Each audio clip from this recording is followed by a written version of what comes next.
Well,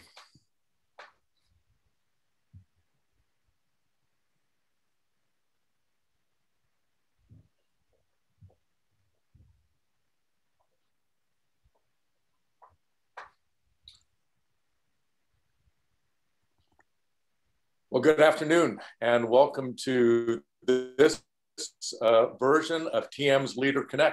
And in our LeaderConnect webinars, we want to connect you to both the people and resources that can help your ministry go deeper and go farther. I'm Doug Meye. I'm the Developing Pastors Lead with Transformation Ministries, and it's really good to have you as a part of this particular conversation. I want to remind you that this LeaderConnect, as well as all of the others that we do, are going to be available once we're done. So that won't be helpful for those of you who are on this one, but if you've missed a previous one, you can go to the Transformation Ministries website, that's tmchurches.org, and you can simply go in the search bar, type in videos, and you'll find every one of the webinars right there. Last week, we had health. I would catch that one. I think it will be very, very helpful. Today, we are going to be focusing on the next generation. We're going to be looking at what do we need to do to reach them and what do we need to do to help develop next generation leaders. And I am really excited for the younger leaders that are with me on this particular conversation. I appreciate these young pastors so much, their insight, their leadership abilities, their concern for the next generation. So really, really excited for the conversation. Before I ask them to introduce themselves to you, I want to remind you just of a couple things. One, you can share any comments that you want to make, just hit the chat button. By now, I'm sure all of you know how to do that. If you've got a question that you would like to ask any of the panelists or all of the panelists, please put that in there and we'll make sure that our panelists get to that particular question. I think you know how this thing works. So I am really excited to introduce Eric Archer, Eric Holmstrom, and Jody Livingston, and I'm going to ask each of them to take a couple of minutes, and why don't we go in that order to start. But Eric Archer, if you could start, just tell us a little bit about the context in which you do ministry, your responsibilities, and then we'll just go right around and hit the other guys. Cool, thank you, and appreciate being here in this time today. As Doug said, I'm Eric Archer. I am the Minister of Worship, Strategy, and Engagement at Friendship Baptist Church in Yorba Linda, California. My main responsibilities are our Sunday worship experience, overseeing that, and then our digital engagement with individuals outside of the church or just not present in person. And so that's big picture, kind of what I do. But yeah, here, predominantly African-American church in North Orange County. And we've about almost 60 years old, so we've been doing it for a little bit. Wow, thank you. Thanks, Eric. Well, hey, thanks again so much for having us, Doug. Really excited to have this conversation. My name is Eric, and I am the Student Ministries pastor at Purpose Church in Pomona. I've been there for almost 8 years now. I focus in our high school ministry, lead our student ministries team, and we are a multi-ethnic church. It's been around for over 150 years now, which is awesome. And multi-generational, multi-ethnic, multi-socioeconomic community. And so, yeah, really excited to have this congregation. I love student ministries, love to talk about how do students integrate into the larger church and be a part of the body of Christ. And thankful for you and Doug and your desire to have this conversation. Great, good to have you. Thank you. And I am not named Eric, but, but feel like I should be. I'm Jody. I am at High Desert Church. I am a student pastor here. I oversee all of our student ministry team across all of our campuses, kind of leading the charge here. Came on staff here about 2.5 years ago after being back on the East Coast for quite a bit. So my 22nd, I think, year of being a student pastor at this point. And so I'm excited for today's conversation because I think even over the last, probably 5 to 10 years, we've seen this culture shift a bit. And I don't know that as churches we've responded accordingly. So I think today will be really good. Glad to be here. Wow. Wow. I think we can bounce right off of that question, Jody, but let me ask the three of you just as a starting point. What is important to this generation? And how does this generation differ from previous generations, from older generations, like my own generation? What's important? How is this generation different? Yeah, well, I mean, I don't know. I think the most obvious thing is, I mean, they're connected, right? They are a digital generation, and that doesn't surprise anyone. We're aware of that. But I think even in my own family, my oldest is graduating this year. She's 18, and my youngest of my four is 12. And so I look at the reality of their life. We've moved across the country, and my kids will still daily call, connect, FaceTime their friends from the East Coast. So when I moved in junior high, there was a break. I had to make new friends. And so their world isn't as defined geographically, maybe, as past generations. My son is, his world, is his friends that he plays Fortnite with, who aren't necessarily the kids he's in class with. And so the fact that they are so wired in, it provides an incredible opportunity of reach, but it also means there's an incredible opportunity for distraction and diversion and exposure to things. And that's an interesting challenge that I've noticed even as a parent. How do you navigate that? Wow. We may want to come back to that, because I think that whole digital, conversation is so significant and so big. But what are some other ways that you can see, what are other kind of defining characteristics of this next generation, and how are they different? Yeah, jumping off of what Jody was saying, I think as they are so digitally and social media aware and active, I think they are craving authenticity. I think they can spot curated content, or they can spot fabricated filters all over the place. And so I think this next generation is just looking for authenticity. They're looking for us to address needs and address things that are going on in culture. And then specifically in the church, I think they are looking for ownership. That this next generation does not want to be consumers in the church. They want to have a stake in the church. It's why I think it's important that as we're talking to the next generation, we're not telling them that they're the church of the future, but they're the church of today, that we need every generation on mission.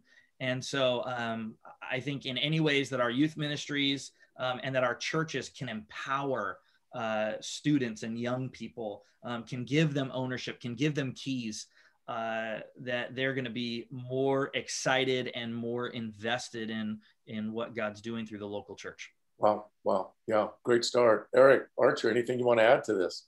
Absolutely. But I love that. I love that, because I think it sets up not just the digital connectivity, but our technology has also made information more available than ever it has ever been before.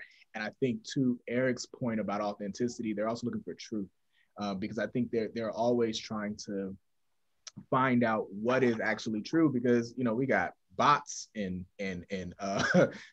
trolls and all sorts of stuff, right? That is out there, that is always and it is trying to find out what is true. And because information is there, I think conversations that the church has been able to largely avoid in the past are now at our front door. Our front step, and we have to have them, and have them truthfully and honestly and deeply. And just because the Bible says it's no longer enough of an answer, but we need to really deal with these topics and these discussions, because if we don't, somebody else will have it with them. And it's everything from astrophysics to evolution to to sexuality and gender identity, to all these things that in the past we've been able to just say, well, the Bible says, and people have accepted that. But because we're so connected, and this generation is able to find information anywhere at our fingertips, if the church is not in front of some of these conversations and be able to provide truth, I think we start from behind.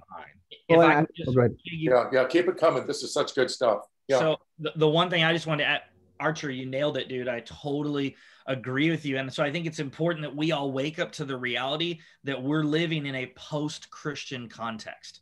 And especially when we're talking about Gen Z, definitely, you know, with millennials as well, but the next generations coming up, they are growing up in a post-Christian context where Christianity, Judeo-Christian values, biblical literacy is just not the norm. It's not what they're growing up in. And so I think as we're thinking about reaching the next generation, we got to remember they don't have the same foundation or framework that we do. They're very aware of social issues that are going on, and Instagram or social media is sort of feeding kind of how they're thinking about these things. But in terms of thinking biblically, you know, that's where we need to do a better job and engage them where they're at, because we're working with post-Christian kids and students and next generation. Yeah, 4%. 4%. Gen Z, right? Barna's study says that 4% of Gen Z holds a biblical worldview. They are the largest generation in our nation's history, and they are the first post-Christian generation. Oh. And so for the church, that means that we have to engage them differently without the assumptions that we have made for so long of things that they know. And even back to Archer's point, you have a generation now that has unlimited and immediate access to knowledge, but still lack the wisdom to navigate that well. Wow. And they're doing so without any biblical foundation or biblical worldview. And so discipleship is going to need to look different. It's going to have to feel different, because this is a generation that feels their way through things. It's going to have to be told different, because this is a generation of storytellers. And it's going to have to be modeled for them. It can't just be told to them. They want to see it lived out, and they want to see what this looks like practically. And they're going to be slow to trust, because there's so much information out there. Again, a generation of students who wants to learn and find the answers. They're going to look for them, and they're going to find answers. That is going to happen. And the question is, are we as the church going to step into that and to run toward a generation that everybody seems to be running from? Wow. And give them the answers that they long for and need. Wow.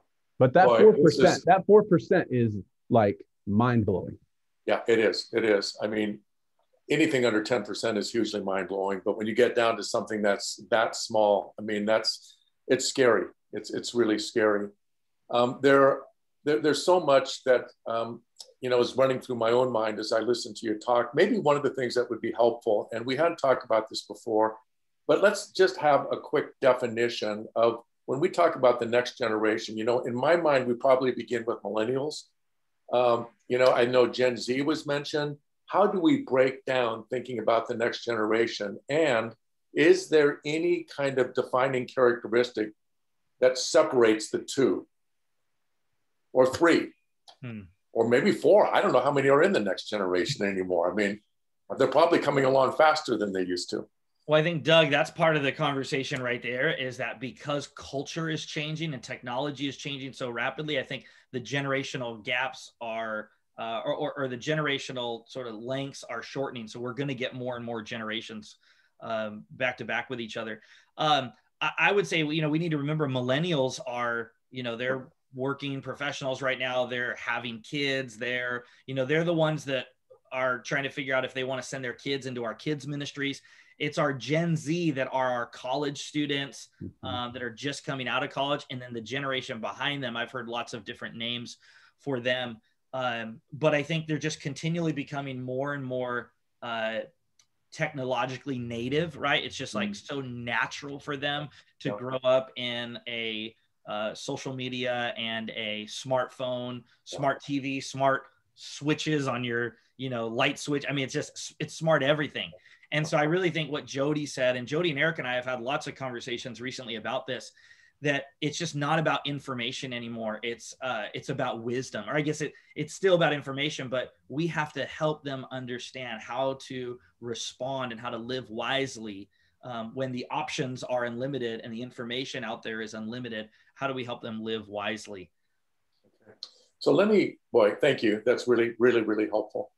I want to bounce off of the 4% that you mentioned, Jody. It brings to mind a scary verse in Judges.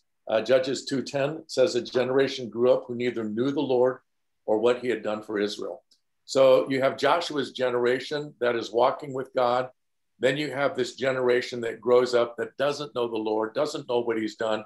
And then that's followed by the period of the Judges, which is the scariest book that we can read about. So we're thinking we've got this generation, that 4% that's growing up, that is unchurched.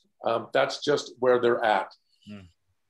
That brings up a whole series of questions. So first of all, just in your experience, is the next generation, and I know that's a big kind of definition or broadly defined right now, right, but is it interested at all in spiritual things, or is it just a completely secular generation?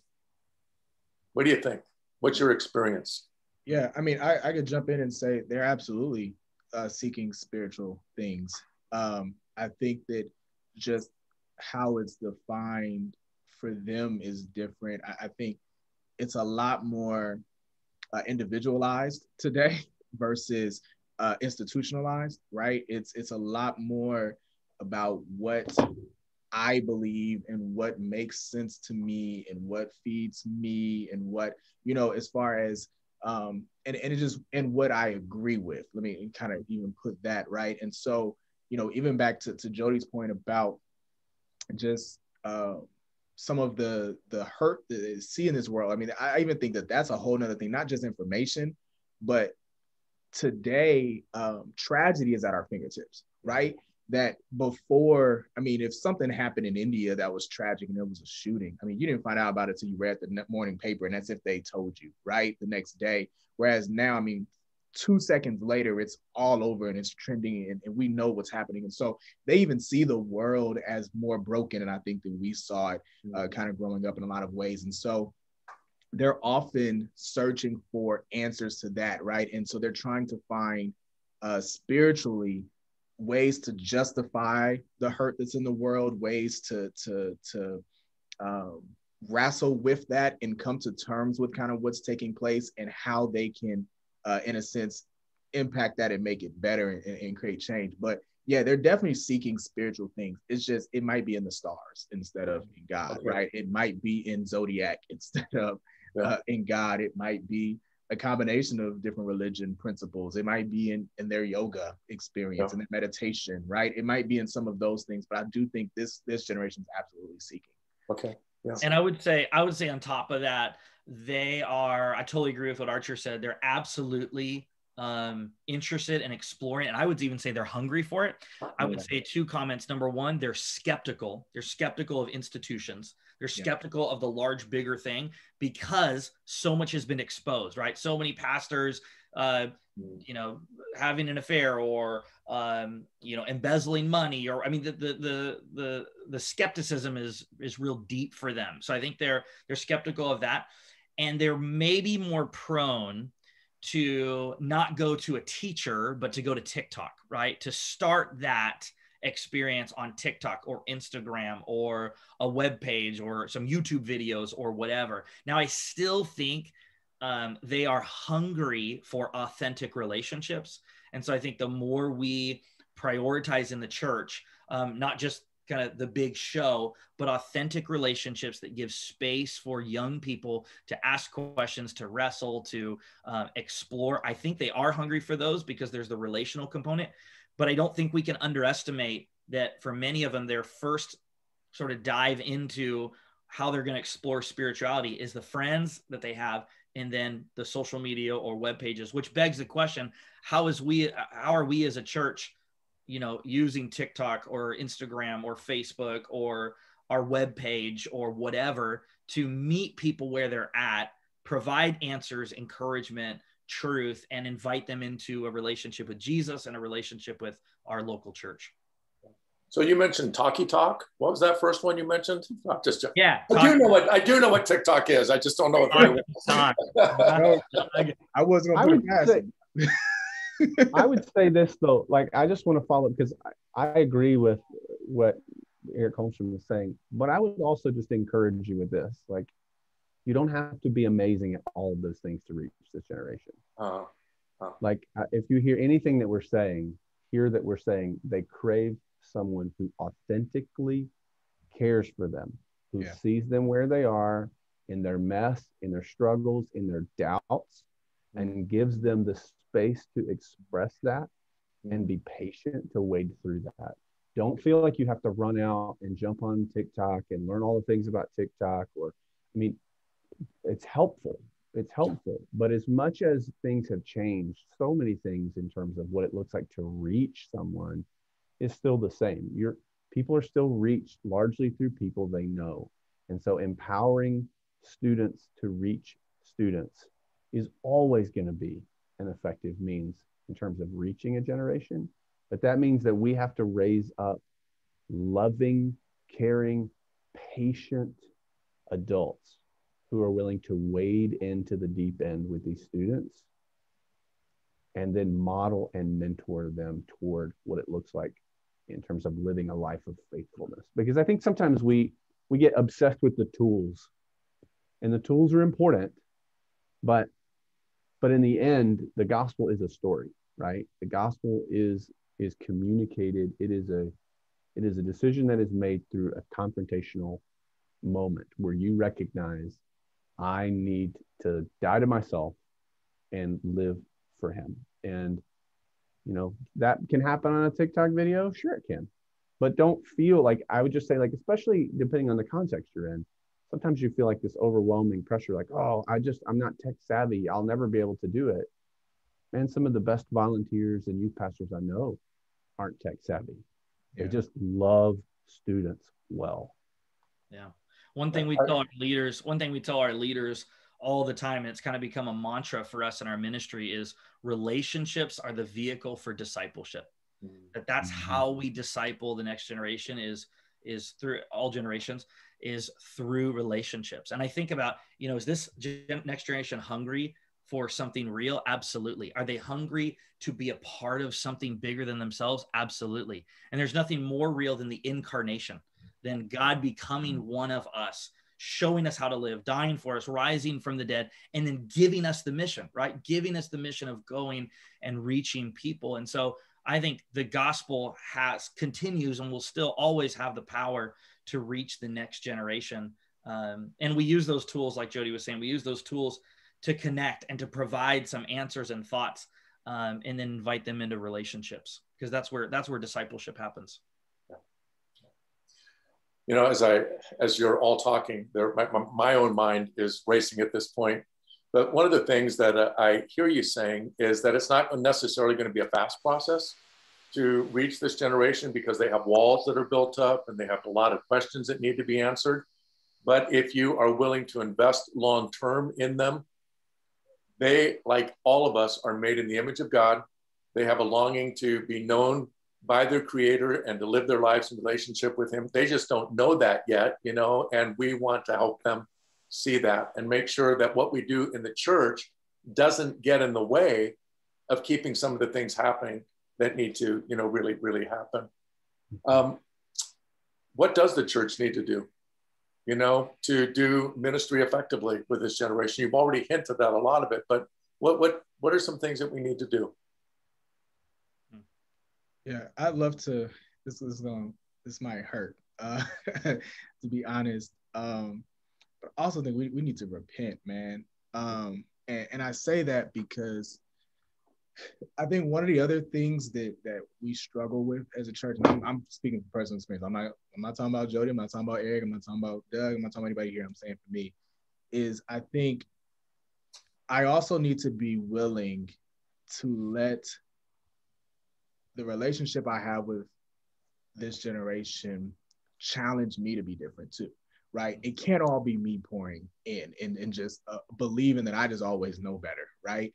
That when they come to me and they present a Bible scripture and they're saying, help me understand how we're doing this. How exactly are we really loving our enemies, right? The way that the Bible told me, like this is what I read, and I look at us and I see us verbally assaulting our enemies in this case, or, you know, doing this. that I can't look at it and say, well, they deserve it, you know, or I feel this way because, but I need to repent and say, you know what, you're right, young person, next generation person, whomever it is that I'm dealing with and I'm talking to, that I need to repent, that you're right. You've brought something to my attention that you've read and you've brought. And yes, I may have more experience or longer knowledge. And I think that some of that is missing in the church. That humility to say, you know what, they really brought to our attention, we're spending too much on our budget doing this, and we're not spending enough on our budget doing that, right? Or whatever the case may be. And I think that in some ways as the church, we just also need to be willing to see that these fresh eyes that to your point, they're not starting from the same place as us. And some of that can be good. Like some of us have some real indoctrinated tradition in us that this is what we grew up with. This is what we know. This is what church looks like to us. And that perhaps these fresh eyes that aren't looking at it from the concept and the biblical worldview, but is actually reading the Bible for the first time and saying, well, this is what I see, that perhaps those eyes actually will challenge us to do something different and look something like that. And so I think that the first position I think we need to take as a church is humility to just hear them and perhaps repent. I'm not saying that they know everything. Hear me clearly. I'm not saying that they do. But I think that perhaps there are some things that we need to really reconsider how we do church and what we do about church, or just what we believe or how we treat people or whatever the case may be. And really accept that they may have a point on some of this. And so, yeah, I think that's one of the first things when I think about that. Like I said, and I've had to really reflect personally on certain issues that I might have been standing firm on and want to stand on my soapbox about, that when, you know, it comes before me and I have to say, you know what, perhaps you have a point, that there's a better way for me to deal with this or understand this or empathize with this or treat this, or perhaps Jesus would have done it differently and maybe I'm not seeing it that way. And I think that if we could do that as a church, some of that would also be some of that authenticity that Eric's talking about. Some of that would be that truth, that authenticity, and give them that ownership that, you know what, you have your own personal relationship. You can hear from God too, right? That it's not just me because I've known him longer, I hear better. But that perhaps you might hear from him too and have something for me. Yeah, so good. Boy, thank you. Yeah, what else? What do we need to be doing? I would say we need to help them find their place. We talk a lot, and as long as I can remember, we've always said like, the youth of the church of tomorrow. No, they're not. They're the church of today. And both are true, right? Both are true, but none of it means anything if we're not helping them find their place. And I think recognizing that discipleship, true, authentic, genuine discipleship, is a messy process. But that God is bringing this generation into the fold as they are committing their lives to Christ with gifts and talents and experiences that we do not have. And, you know, even going back to where we started this idea, you know, with this being such a digital generation, you know, historically, culture is affected from a top down, right? The older generation kind of sets the stage and the younger generations then fall. But technology has flipped that in such a way that now the younger generation is pushing the older generations because they are the technologically advanced generation, right? They're the tech savvy generation in a culture that now is driven by technology. And so we need to not fear that. We need to find how the balance in that and then help them see that where they fit into the church, the local church. Help them identify what it is that is their mission, their place. And honestly, I think we need to stop making assumptions. Stop saying in your teaching and preaching, you remember back when, or you remember in the Old Testament where, because all it does is alienate, because they look around and they go, man, everyone knows this but me. I don't belong here. And so let's stop making assumptions and stop unintentionally alienating them. Assume they don't know. Explain it clearly and be really clear, I would say too, in what you're asking of them and what you're calling them to. This generation is not afraid to put their yes on the table and let God put that yes on a map. But we got to call them to that. They don't have time, and they're not going to take the time to sit and figure out what it is that we're really getting at. No, just tell me.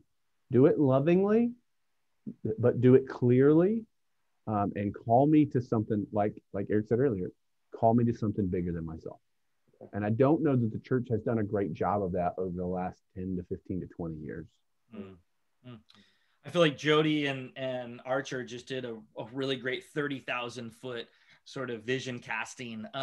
As I was thinking about this question, here's just a few practical ways that I would answer that. And again, this is just from my heart and some of the ministry context we're in. So I'm not even going to say that this would work in every single context, but here's just a few really practical things that came to my mind as you were sharing that.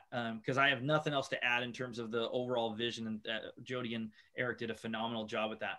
Number one, I would encourage you to develop and staff a kids and youth ministry strategy that prioritizes relationships. It can be really tempting to feel like, man, our youth groups have to be the biggest, the flashiest, the loudest, we do the craziest games, give away iPads every week. You know, I honestly think this next generation is so desperately looking for authenticity and relationships and small groups that I would encourage a church to staff and to strategize according to that. Because, you know, great churches, great ministries have great systems. And so what systems are you using to cultivate that kind of ministry? I would suggest considering the high school years specifically and asking the question, what can we do to help high school students connect with the church in a meaningful way? For a long time, the model has been, let's keep high school students over here and we'll do everything with them. And we have the larger church over here, and let's just keep the high school students away. They have all their own Sundays, have all their own Wednesdays, have all their own experiences, and they're just separated from the church. And then all of a sudden, when they graduate and they're no longer interested in being a part of the church, we're asking the question, well, why don't they want to be with us? And it's because I almost think, and I use this analogy because it's just helpful for me, it's almost like we're operating under the assumption of an arranged marriage model, right? That the high school is going to graduate from high school, the high school student's going to graduate, and then all of a sudden on that next Sunday, we're going to say, hey, graduate, meet the church, church, meet the graduate, love each other forever, and that it's all going to work out. Our students aren't growing up in that culture, and they're growing up in a dating culture. And so I long for the high school years to be the dating years where we're helping high school students connect with the church. So in our context at Purpose Church, that looks like high school students on Sunday mornings serving and worshiping at our church. And we had to develop an entirely new strategy to accomplish that. We had to work with the pastors of all the ministries that are happening on Sunday morning to work with them to see if they were interested in high school students serving. And I'm so blessed that they were all really excited about that. We had to cast the vision to parents. I could talk about it a little bit later, but Pastor Glenn and Greg and I were in a 5-hour meeting with parents who were not happy that we were making this decision, because for them, the way in which you disciple students is you have a Sunday morning program and a Wednesday night program. That's the only possible way. And yet, if we want to see students connect with the local church for the long haul, we've got to prioritize that before they graduate high school. Yeah. I would say two last things. Number one, your tone matters. That as you're trying to effectively reach the next generation, you could have perfect theology, and if your tone is off, then they're not going to listen to you.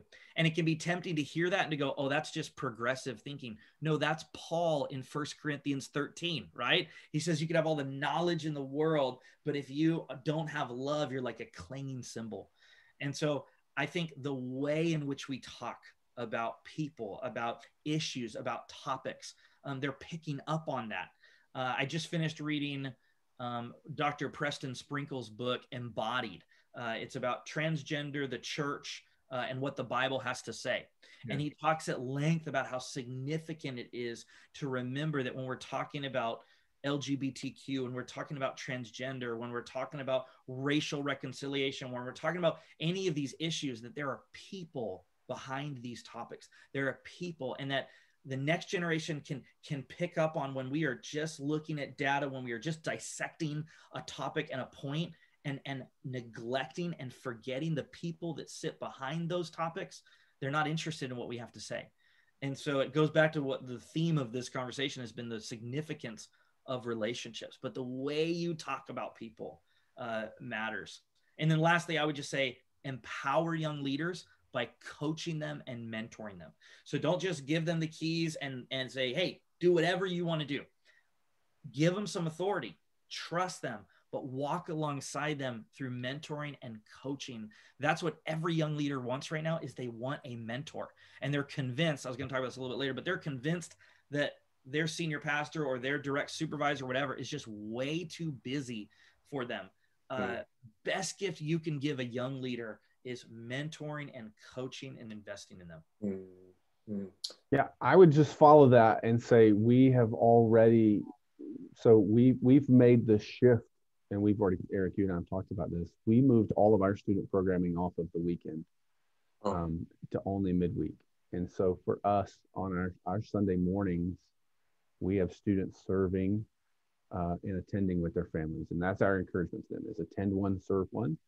The thing I would add to that is, it's not just important that we communicate to parents why we're changing our program, but we also are intentional in that structure and in that intentionality to be focused on how we're going to partner with that parent to be able to disciple that student. And so, overwhelmingly, despite what we might think as a parent and despite what culture would probably lead us to believe, the parent is still the number one influence in their child's life. Year after year after year, we would survey our students at the end of the year, and we would ask them how often they prayed with their parents.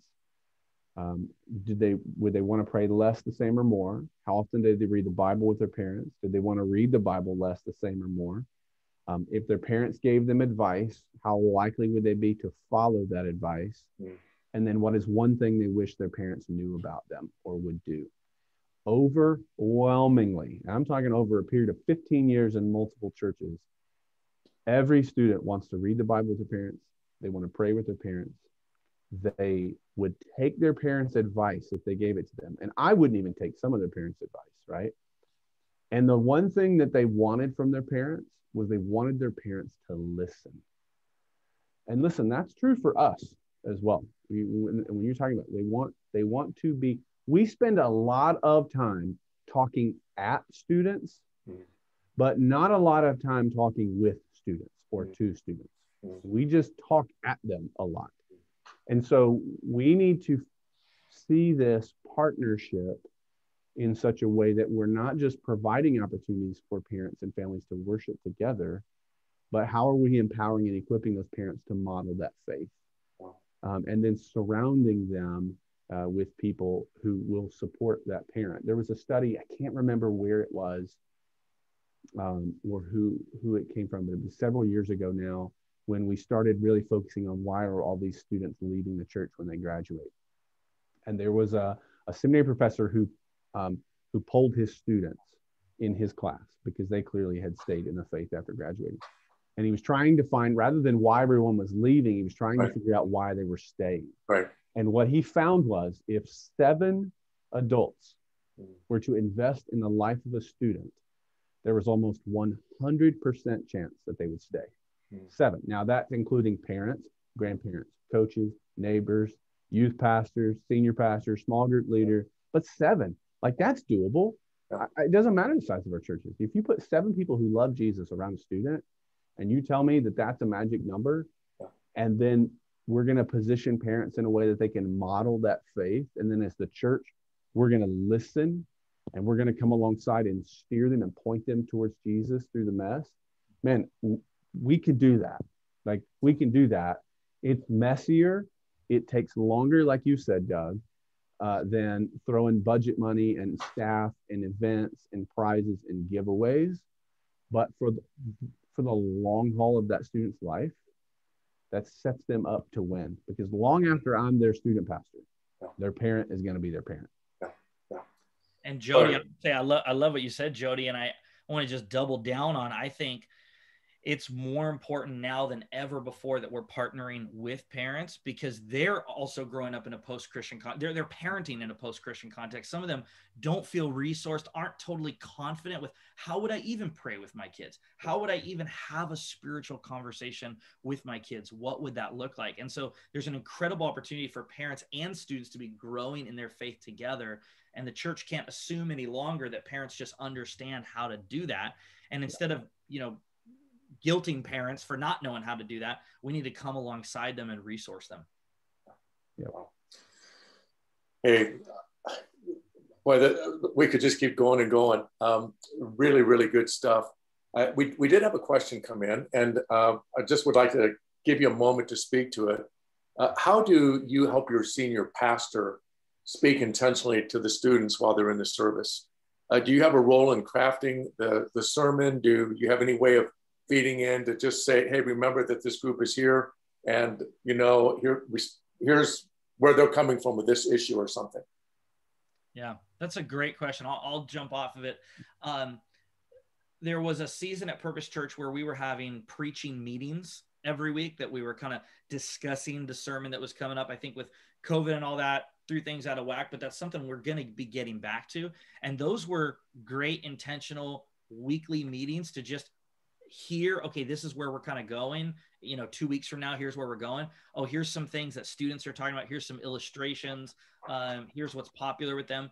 But I think, I can only speak from our context. Pastor Glenn has been so willing and eager. I mean, it's almost like every time one of us younger staff sort of begins to mention something that's happening in culture or whatever, he gets out his day timer. We all make fun of him because he doesn't have, he doesn't type it. He gets out his day timer and he just starts scribbling and going crazy, because one thing I love about Pastor Glenn's mindset is it feels like he is a student of students. He is a student of the next generation, trying to learn and take notes and that kind of stuff. And so I think with a senior pastor who's eager to do that, setting up some kind of intentional times, whatever those may be, to share just what's going on, what would be helpful, that can be said authentically by the senior pastor or the teaching pastor, has been helpful in our context. Yeah. Any other thoughts related to the question? I would say my context is similar. We have a weekly meeting where we go kind of over the upcoming message and speak into that. So I have an opportunity to do that. That has not always been the context that I've been in. And I've had some pastors who are more willing to allow people to speak in than others. And so if you find yourself in that context where you don't necessarily have that, then I would say encourage the moments that do connect. So if your pastor says something and you hear it and you go, oh man, that is a great connect point for students, be intentional on the backside to follow up and say, hey, when you said this, and that was really good for our students. Our students need to hear that. If you continually do that over time, it will slowly begin to bring awareness to your pastor that is an issue in that. And I would say too, just in general, when we talk about leading up, Clay Scroggins has a great book called How to Lead When You're Not in Charge. He is the campus pastor at Buckhead Church in Atlanta with Andy Stanley in North Point. And it's phenomenal, because as a student pastor, especially, you are always leading from the second, third, fourth, fifth, depending on where you are, chair. Yeah. And so knowing how to do that, if you're not careful, you'll find yourself really frustrated, because if you have an older senior pastor, their illustrations are often going to be about their grandkids, or movies that no one knows or references. And so I think finding ways to encourage when those moments do connect. The other thing I'll say, Doug, even going back, this question relates to even what we were saying earlier. Don't miss the fact that the greatest value of your students being in the service isn't the content of the sermon, but that the parent is modeling their faith, right? So the sermon may not connect. And that's ideally you would want that, right? That's the goal. Yeah. But the sermon may not. But a student who's watching their mom and or dad worship and sing and sit and listen engaged and take notes reaffirms the priority of that in their life, and it begins to develop the habit.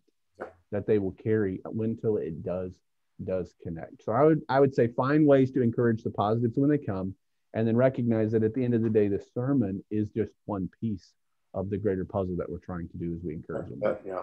Well, and to Jody's point, going back to what we were talking about, not only is the parent modeling for the student, faithfulness and commitment to the local church or whatever, but it also creates an incredible opportunity on the drive home, at lunch, or at dinner that night to have spiritual conversations around the same experience, right? So if high school students, and I know I'm kind of on my soapbox here, but if high school students are over here talking about Jonah and adults are over here talking about Peter, the best kind of conversations are, hey, what'd you learn today? Or what'd they talk about? But if a family has a shared spiritual experience and they can drive home and say, okay, Pastor today talked about loving our neighbors, like our actual neighbors. How as a family do you feel like we're doing with that? Do we know our neighbors? Do we know their names? Are we intentional? What can you do, Timmy, 15-year-old Timmy in our family, or Jennifer? What can we do as a family to be more? You know what I mean? It just there's such potential for deeper, richer conversations as a family. Wow. But don't hear us say this and go blow everything up and get fired, because that won't help either. So have this as a goal, and then figure out how you work and walk toward it. Otherwise, you'll do no one any good, because you won't be there. And I would go back to, Jody, and what you were saying with those 7 key relationships. A lot of our churches are going to have next generation people there who don't have family. They've come in through friends, their parents aren't a part of the church, and to have other youth, but key adults in their lives that are sitting with them, that care about them, that is huge as well. So, you guys have been hitting the ball out of the park in terms of just being so helpful with what you've shared. We were going to go in a whole different direction and talk about what's been instrumental in your own leadership development. I think honestly, what we need to do is save that one for a second time, and we'll just come back to it. So what I'd like to do is talk a little bit about what's going to be happening up at Thousand Pines on September the 16th. And then Jody, maybe you could give a little blurb for the potential of some kind of youth ministry gathering, and do that. But so one of the Erics, take it Thousand Pines, and then Jody, you can do your thing with take it away, Archer. Yeah, so the experience of Thousand Pines echoes a lot of what we just talked about today, right? That our goal is to create true, authentic relationships with one another. That's not just limited to social media connection and a passing wave, but authentic relationships, and being able to do this. We realize that being a next generation leader is a unique dynamic. Just like being a woman leader is a unique dynamic. Being whatever the case may be, everyone has a unique dynamic, but because this is one, we want to create space to create those connections, to be able to have those conversations that we are able to have together that speak to where we are as leaders. And so we're going to do our best to do all of that in a day, at least start that process.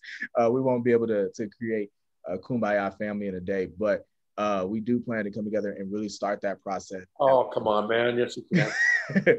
But we want it to be life-changing. We wanted to start those connections and really be able to connect one another. So we have some strategies of how will we be able to connect with individuals that are close to you regionally, individuals that are close to you in your particular role and responsibility at the church, things of that nature. And so, yeah, Thursday, September 16th, the Thousand Pines, it is free to us leaders to attend and eat our meals there. If we want to do any extra stuff like paintball, that bring some extra. But we're really excited just kind of for what we've already brainstormed to come up with. We have some others that we're bringing along with us to kind of help give us some more input and insight. But we're really excited to just kind of help us connect and grow together, so that we can look back 20, 25 years from now and be like, man, those brothers and sisters, they really were impactful in my life to help me walk out my faith journey and my leadership journey in the church.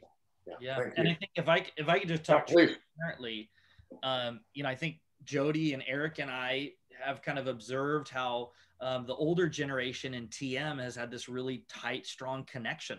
And we're a little jealous, right? And we're also, though, recognizing that we're all so connected digitally. I mean, I know what Jody's ministry is doing. I see what Eric's doing.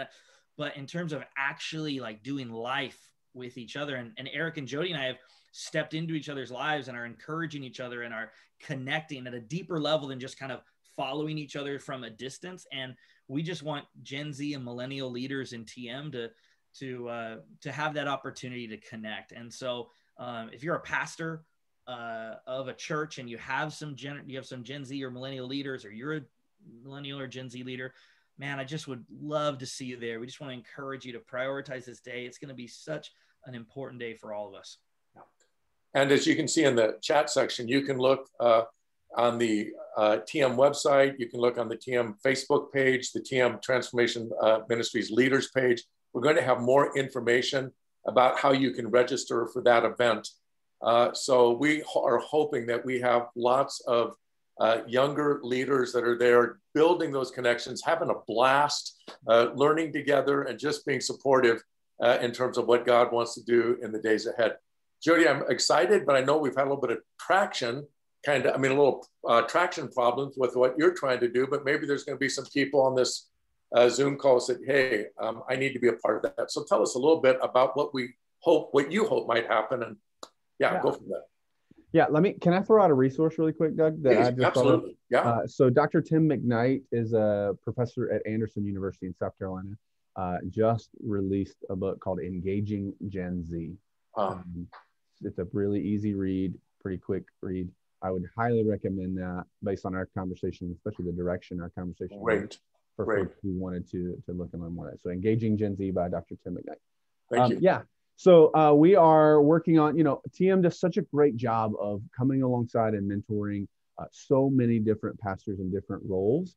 And so we are trying to introduce that as well for student pastors and youth pastors. Again, even like we're talking about for this event and this retreat, we're all finding ourselves navigating different challenges. And some of us are just getting started, and some of us have been doing this a little bit longer. Some of us are in different contexts. And so if you're finding yourself in a youth ministry position, or you're leading a team or alongside someone in a youth ministry position, we would love for them to come along and join kind of a mentoring group. It's been a little interesting during COVID to try to spin that up because we couldn't do anything really other than this. But we're hopeful as things open up to be able to do more of that, both through kind of just this type of thing, encouraging calls, but also just some meetups along the way. So we'd love to have you jump in and join and be a part of that over the next few months and years. Jody, could you put your email in the chat page and people could see that? That way you can get in touch with Jody if you want to talk a little bit more about the group that is being formed there. Okay, so we're going to wrap this conversation up. It's been wonderful, but I'd like to give each of you an opportunity just to kind of share a final thought as we talk about ministering to the next generation.